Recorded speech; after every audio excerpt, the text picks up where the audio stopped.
On behalf of the Family Education Trust, it's a very special privilege to be sharing today. Our first tribute to Norman was given by Dr. Trevor Stammers at our 50-year celebration conference in July and published in the autumn version of our bulletin. I bring this afternoon personal reflections which will echo much of Trevor's presentation. Many years ago, my attention was drawn to a poster on an office wall which simply read, "Live so as to be missed." Norman lived like that. We miss him. I miss him.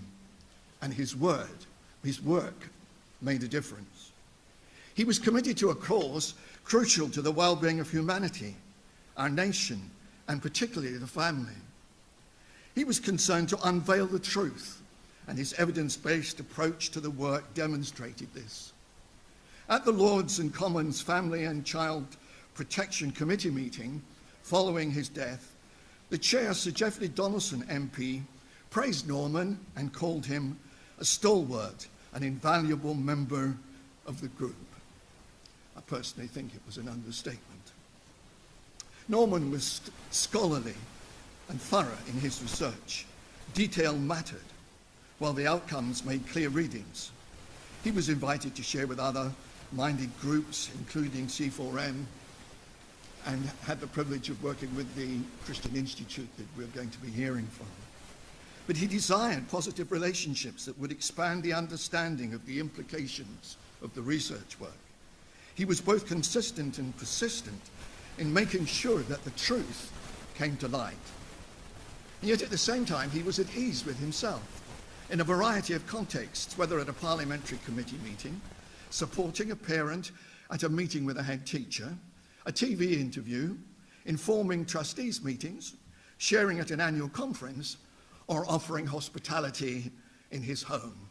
Norman Wells was always Norman Wells, and we had the privilege to share with him in a number of those contexts. His own family reflect his values. He's a much-loved man. Norman's integrity was underpinned by his Christian faith. He never wore it on his sleeve, but it was integrated into his whole approach. He was never rude and always a gracious, patient listener, while quietly maintaining his stand for research-based truth. Norman left a legacy that could not be ignored, including sustaining the high standard of leadership that had been established by the directors of FET over the past 50 years. Yet he was also a very good friend.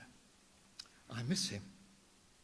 Our best way to honor him is to make sure that quality research is sustained by the leaders of today and tomorrow, and then published to as wide an audience as possible in this social media age. And the reason for that is because truth matters.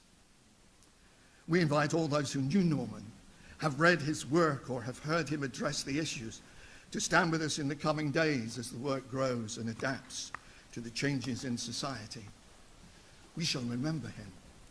We thank God for Norman. We thank him for what he did. We thank him for how he did it. And we thank him today for who he is in Christ Jesus, for we shall see him again.